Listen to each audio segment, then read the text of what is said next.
ಆತ್ಮೀಯ H16 news ಅರ್ಥಾತ್ ಹೇ ಸಿದ್ದರಾಮಯ್ಯ ಸ್ವಾಗತ. ನಾನು ನಿಮ್ಮ MI ಅಥವಾ ಮಲ್ಲಪ್ಪ ಜೋತಾವರ್. ಆದ್ಮೇಲೆ ನಮ್ಮ ಅಭಿಮಾನೋತ್ಸವ ಯಡಿಯೂರಪ್ಪವ್ರದ್ದು ಆಯಿತು. ಅನೇಕ ಜನ ಬಂದರು. ಎಷ್ಟು ಜನ ಬಂದರು? ಯಾರು 10 ಲಕ್ಷ ಅಂತಾರ, ಯಾರು 5 ಲಕ್ಷ ಅಂತಾರ, ಎಷ್ಟು ಒನ್ಲಿ ಒಂದು ನಮ್ಮ ಯತ್ನಾಳಂತಿ ಅದೆಷ್ಟು ಬರ್ತಾರೆ ರೀ, 10 ಲಕ್ಷ ಬರ್ತಾರೆ ರೀ ಅಂತ ಕೇಳ್ತಾರೆ. ಅವ್ರು ಕೇಳೋ ಸ್ಟೈಲ್ ಭಾಳ ಮಜಾ ಇರ್ತದೆ. ಒಬ್ಬೊಬ್ಬ 4 ಫುಟ್ ರೌಂಡ್ ಇಟ್ಕೊಳ್ರಿ, ಎಷ್ಟಾದರೂ 230 ಎಕರೆ ಬೇಕ್ರಿ ಅಂತ ಹೇಳ್ತಾರೆ. ಹೇಳಿ ಪಾಪ ಅವ್ರ ಮೇಲೆ ಪ್ರೀತಿ ಭಾಳ ಅದ ಅವ್ರಿಗೆ. ಇಲ್ಲಿ ನಾವು ಹೇಳೋ ಉದ್ದೇಶ ಏನಪ್ಪ ಅಂದ್ರೆ ಆದರೆ ಈಗ ಇದ್ರ ಇಫೆಕ್ಟ್ಗಳು ಏನೇನು ಆಗಬಹುದು. ಯಡಿಯೂರಪ್ಪನವರು ಹೌದು ತಮ್ಮ ಮಗನ ಸಲುವಾಗಿ ಮಾಡಿದಾರ, ನವಂಬರ್ದ ತನ್ನ ಮಗ ಉಳಿಬೇಕು, ಅವ ಅಧ್ಯಕ್ಷ ಉಳಿಬೇಕು, ಸಹಜದರಿ ಎಲ್ಲ ತಂದೆ ತಾಯಿಗೆ ತಮ್ಮ ಮಕ್ಕಳು ಬೆಳಿಬೇಕು, ಎತ್ತರಕ್ಕೆ ಹೋಗ್ಬೇಕು ಅನ್ನೋದು ಸಹಜ ಎಲ್ಲರಿಗೂ ಇರುವಂಥದ್ದು. ಆದರೆ ರಾಜಕೀಯದಲ್ಲಿ ಇರಬಾರ್ದು ಅಂತ ಹೇಳಿಸಿಂದ ರಾಜನೀತಿ ಅಂದರೆ ಹೇಳ್ತಾರೆ. ಈ ನೀತಿ ಗೀತಿ ಯಾವುದು ಇಲ್ಲ ರಾಜಕೀಯದಲ್ಲಿ ರಾಜಕೀಯ ನೀತಿ ಅಲ್ಲೇ ಗಾಂಧಿಯವ್ರಿಗೆ ಮತ್ತು ಅದೇ ಕಾಲಕ್ಕೆ ಅಂಬೇಡ್ಕರ್ ಅವ್ರಿಗೆ ಯಾರು ಅದಾರ ರಾಜಕೀಯ ಇತ್ಯದ್ರು ಅವ್ರಿಗೆ, ಇವ್ರಿಗೆಲ್ಲ ಇವ್ರು ರಾಜಕೀಯ ಮಾಡ್ತಾರೆ ಅಷ್ಟೆ. ಅದೇನೂ ಇರಲಿ, ಯಡಿಯೂರಪ್ಪನವರ ಈ ನಡೆಯಿಂದಾಗಿ JDS BJPಯಿಂದ ದೂರ ಸರಿ ಪ್ರಯತ್ನ ಮಾಡ್ತದನ ಅಂತ. ಯಾಕಂದ್ರೆ ಇದಕ್ಕೆ ಉತ್ತರ ಕೊಟ್ಟಿದ್ದಾರೆ ಅವರು. ಈಗಾಗಲೇ ನಮ್ಮ ನಿಖಿಲ್, ನಮ್ಮ ಕುಮಾರಸ್ವಾಮಿ ಮಗ ಅವರು ಹೋದಲ್ಲಿ ಬಂದಲ್ಲೆಲ್ಲ ನಮ್ಮಪ್ಪನ ಮುಖ್ಯಮಂತ್ರಿ. ಅದೇ ಕಾಲಕ್ಕೆ ನಮ್ಮ ದೇವೇಗೌಡರು ತಮ್ಮ ಮಗನ ಮುಖ್ಯಮಂತ್ರಿ ಹೇಳೋದನ್ನು ನೋಡಿದಾಗ ಸಹಜವಾಗಿ ಯಾರಿಗಾದರೂ ಅಪ್ಪ ನಾವೆಲ್ಲ ದುಡಿದು ಮಾಡಿ ಏನೆಲ್ಲ ಖರ್ಚು ಮಾಡಿ ಆಯ್ಕೆ ಮಾಡಿ ಬಂದ ಆಯ್ಕೆಗೆ ಕುಮಾರಸ್ವಾಮಿ ಅವರನ್ನು ಮುಖ್ಯಮಂತ್ರಿ ಮಾಡೋದ ಅಂತ ಯಾರಿಗಾದರೂ ಅನಿಸೋದನ? ಯಡಿಯೂರಪ್ಪಗೆ ಅನಿಸೋದ? ಯಾರಿಗೂ ಅನಿಸೋದ? ಸ್ವತಂತ್ರವಾದ ಮೀಡಿಯಾಗೆ ಬೇಕಾಗಿರುವುದು ಸ್ವತಂತ್ರ ಧ್ವನಿ. ಆ ಸ್ವತಂತ್ರ ಧ್ವನಿ ಉಳಿಸಲು ನೀವು ಮಾಡಬೇಕಾದದ್ದು ಇಷ್ಟೇ. ಅದೇನಪ್ಪಾ ಅಂತಂತಂದ್ರೆ ನಿಮ್ಮ ಕೈಲಾದಷ್ಟು ಸಹಾಯ ಈ ಚಾನಲ್ಗೆ ಮಾಡಿ ಹಾಗೂ ನಿಮ್ಮ ಧ್ವನಿಯನ್ನು ಕಾಪಾಡಿಕೊಳ್ಳಿ. ಯತ್ನಾಳರ ಜಗದಾಗಿಲ್ಲ, ಯತ್ನಾಳರ ಮಗನ ಅವ್ರು ಮಾಡ್ಲಿಕ್ಕೆ ಹೊಂಟಿಲ್ಲ, ಪಾಪ ಒಳ್ಳೆ ಸಜ್ಜನರು ಆಮದ್ ಬೇರೆ.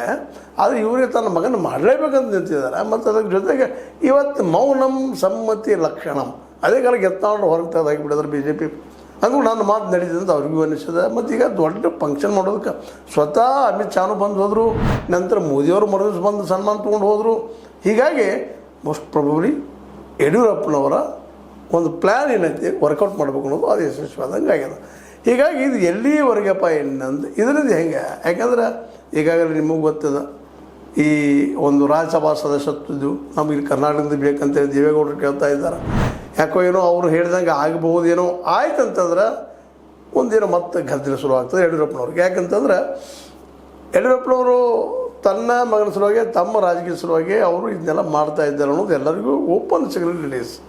ಅದಕ್ಕೆ ನಾವು ಭಾಳ ಏನಪ್ಪ ಅಂತಂದ್ರೆ ರಾಕೆಟ್ ಸೈನ್ಸ್ ಬೇಕಾಗಿಲ್ಲ, ಸಹಜದ. ಆದರೆ ಅದನ್ನು ಅವರ ವಿರೋಧಿಗಳು, BJPಯಲ್ಲಿ ವಿರೋಧಿಗಳು ಕಟ್ಟರಾಗಿ ವಿರೋಧ ಮಾಡ್ತಾ ಇದ್ದಾರೆ. ಇವತ್ತಿಗೆ ವಿರೋಧದ ಜೋರ್ದಾರಾಗಿ ವಿರೋಧ ಮಾಡ್ತಾ ಇದ್ದಾರೆ. ಆದರೆ ಯಡಿಯೂರಪ್ಪರ ಜಾಗದಾಗ ಇಡೀ ರಾಜ್ಯ ಒಪ್ಪುವಂಥ ನಾಯಕರು ಯಾರದಾರು BJPಯಲ್ಲೇ ಅನ್ನೋದು ಹೈಕಮಾಂಡ್ಗೆ ಇರುತ್ತಿರೋದು ದೊಡ್ಡ ಚಿಂತೆ. ಇನ್ನೊಬ್ಬರು ಬೆಳೀಲಿಲ್ಲಪ್ಪ ದೊಡ್ಡ ಪ್ರಮಾಣದಲ್ಲೇ ಅಂತೇಳಿ ಬೆಳಿಬೇಕಾಗಿತ್ತು. ನಮ್ಮ ಹೇಳ್ಬೋದು ಎತ್ತಾಳದಾರಲ್ರಿ ಹಾಗೆ ಮಾತಾಡ್ಬೋದು. ಆದರೆ ಎತ್ತಾಳಲ್ಲಿ ಸಂಯಮ ಇಲ್ಲಲ್ರಿ, ನಾಲಿಗೆ ಮೇಲೆ ಹಿಡ್ತಾ ಇಲ್ಲ, ತಮ್ಮ ಮನಸ್ಸಿಗೆ ಏನು ಬರ್ತದೆ ಆನ್ ದ ಸ್ಪಾಟ್ ಎಕ್ಸ್ಪ್ರೆಸ್ ಮಾಡ್ತಾರೆ. ಇದು ದೊಡ್ಡ ದೋಷ ಅವರದ್ದು. ಇಲ್ಲಾಂದ್ರೆ ಇವತ್ತು ಅವ್ರು ನಾಯಕ ಇರ್ತಿದ್ರು ಏನೋ. ಯಾಕಂದ್ರೆ ಹೈಕಮಾಂಡಿಗೆ ಅವ್ರು ಬೇಕಾಗಿತ್ತು, ಒಬ್ರು ಯಾರೋ ಲಿಂಗಾಯತರು ಅಥವಾ ಒಕ್ಕಲಿಗರಲ್ಲಿ ದೊಡ್ಡ ಪ್ರಮಾಣದಲ್ಲಿ ಒಬ್ಬರು ಲೀಡರ್ ಬೇಕಾಗಿತ್ತು ಅವ್ರಿಗೆ.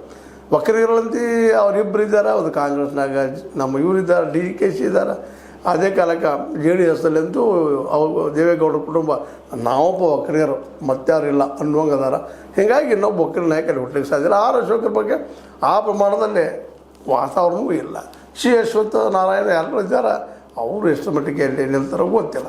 ಆದರೆ ಅಂಥ ಹೇಳ್ಕೊಳ್ಳೋಂಥ ನಾಯಕರು ಒಕ್ಕಲಿಗರಲ್ಲೂ ಇಲ್ಲ, ಲಿಂಗಾಯತರಲ್ಲಿ ಯಡಿಯೂರಪ್ಪನ ಬಿಟ್ಟರೆ ಮತ್ತೊಬ್ಬರು ಇಲ್ಲ. ಎತ್ತಾಳರಲ್ಲಿತ್ತು, ಸಾಧ್ಯತೆಗಳು ಭಾಳ ಇದ್ದವು, ಅದನ್ನು ಅವ್ರು ಮಾಡಬೇಕು ಅಂತ ತೆರಾಗಿತ್ತು ನಾವು ಹೈಕಮಾಂಡ್ಗೆ.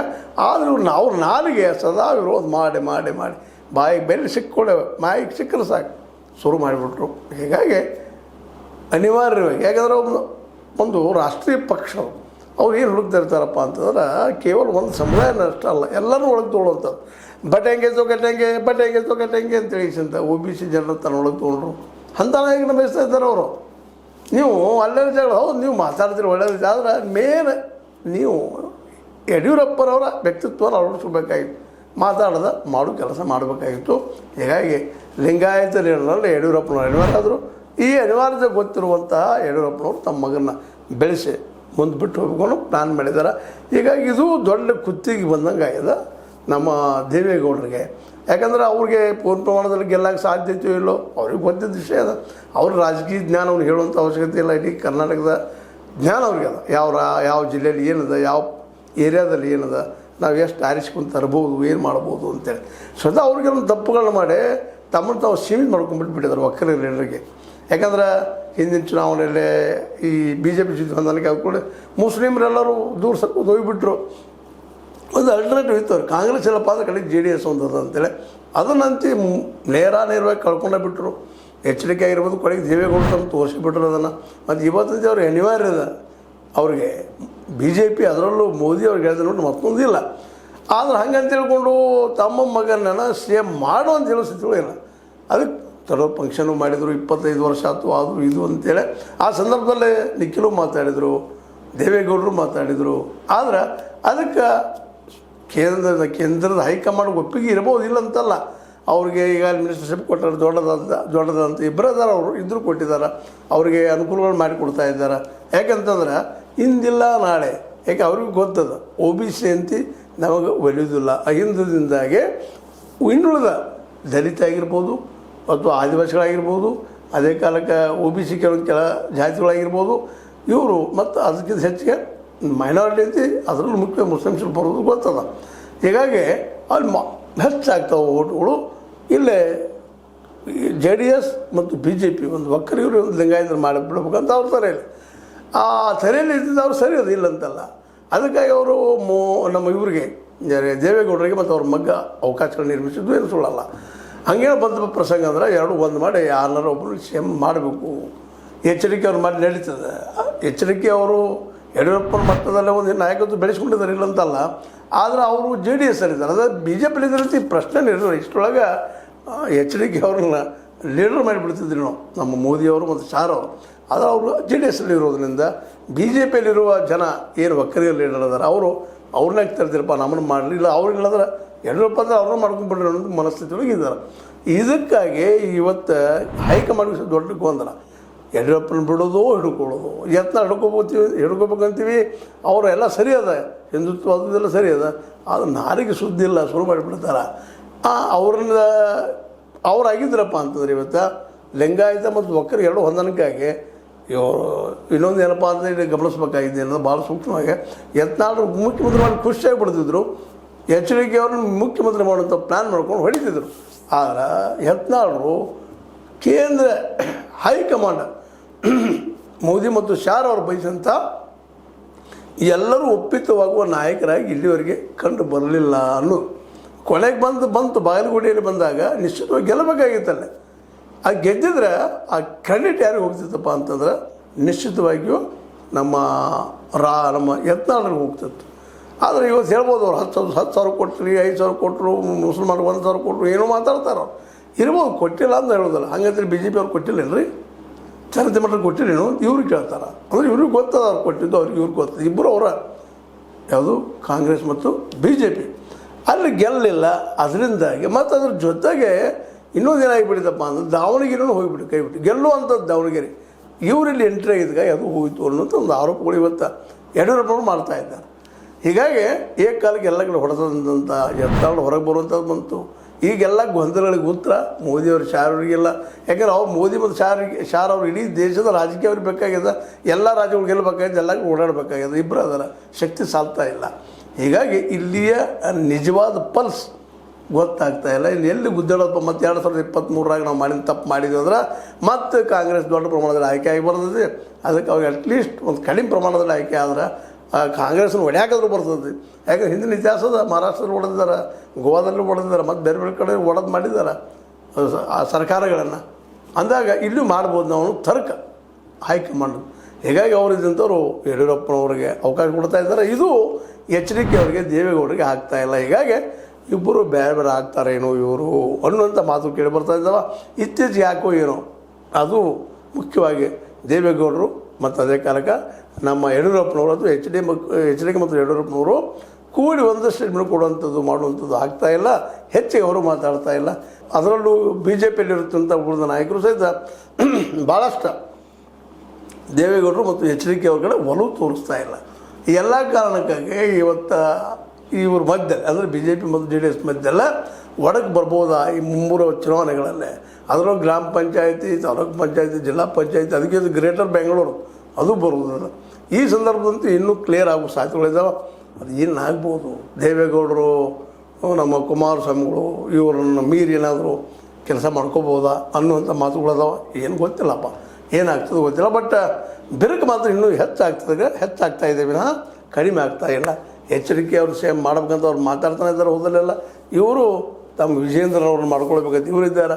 ಅದೇ ಕಾಲಕ್ಕೆ ಬಿ ಜೆ ಪಿಯಲ್ಲಿ ಯತ್ನಾಳ್ ದೊಡ್ಡ ಪ್ರಮಾಣದಲ್ಲೇ ಬೆಳೀಲಿಲ್ಲ ಅನ್ನೋಕ್ಕಿಂತಲೂ ಎಲ್ಲರೂ ಒಳಗೊಳ್ಳಲಿಲ್ಲ.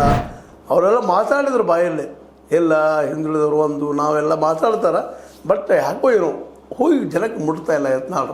ಇದು ದೊಡ್ಡ ಕೊರತೆ ಇದೆ. ಕಮ್ಯುನಿಕೇಷನ್ದಲ್ಲಿ ಫೇಲ್ಯೂರ್ ಆಗ್ತಾ ಇದ್ದಾರೆ ಭಾಳ ಮಾತಾಡಿ ಅಂತೇಳಿ. ಅದಕ್ಕೆ ನಮ್ಮಲ್ಲಿ ಸರ್ವಜ್ಞ ಹೇಳಿದ ಭಾಳ ಸರಿ ಇರ್ತದೆ. ಆಡದೆ ಮಾಡುವನು ರೂಢಿಯೊಳಗೆ ಉತ್ತಮನು, ತಾನಾಡಿಕೊಂಡು ಮಾಡುವವನು ಮಧ್ಯಮನು, ತಾನಾಡಿಕೊಂಡು ಮಾಡದವನು ಅಧಮನು ಕಾಣೋ ಸರ್ವಜ್ಞ ಅಂತ. ಇದು ಯಾವುದು ಡಿಸೈಡ್ ಮಾಡೋದು ಅವ್ರಿಗೆ ಬಿಟ್ಟಂಥದ್ದು. ಅದಿರೋ ಆಗಲಿ. ಈಗ ಮಾತ್ರ ಯಡಿಯೂರಪ್ಪ ಮತ್ತು ದೇವೇಗೌಡರು ಮೋಸ್ಟ್ಲಿ ದೂರ ಸೇರ್ತಾ ಇದ್ದಾರೆ. ಹೀಗಾಗಿ ಕರ್ನಾಟಕದಲ್ಲಿ 3 ಸಪ್ರೇಟಾಗಿ ಇಲೆಕ್ಷನ್ ಮಾಡ್ತಾವೇನೋ ಅನ್ನುವಂಥ ಪ್ರಶ್ನೆ ಮತ್ತೆ ಕೊಡ್ತಾ ಇದ್ದಾವೆ. ಆದರೂ ಇದಕ್ಕೆ ಏನಾದರೂ ಪರಿಹಾರವನ್ನು ಮೋದಿ ಮತ್ತು ಶಾರು ಕಂಡುಕೋಬಹುದು.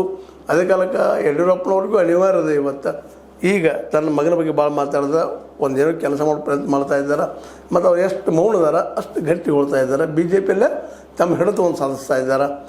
ಅದೇನೂ ಇರಲಿ, ಇಲ್ಲಿ ಮಾತ್ರ ನಮ್ಮ ಜೆ ಡಿ ಎಸ್ಗೆ ಅದೇ ಕಾಲಕ್ಕೆ ಬಿ ಜೆ ಪಿಗೆ ಸ್ವಲ್ಪ ಬೇರೆ ಆಗುವಂಥ ಸಂದರ್ಭ ಬರಬಹುದೇನೋ ನೋಡೋಣ ಅಂತ.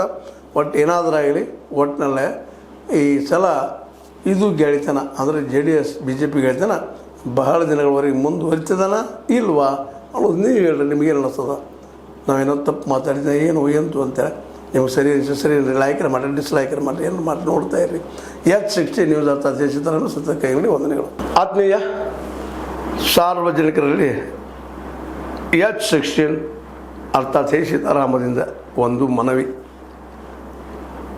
ಈ ಸಂಸ್ಥೆ ಭ್ರಷ್ಟಾಚಾರ, ಅನ್ಯಾಯ, ಅತ್ಯಾಚಾರಗಳಿಂದ ನೊಂದವರ ವೇದಿಕೆ.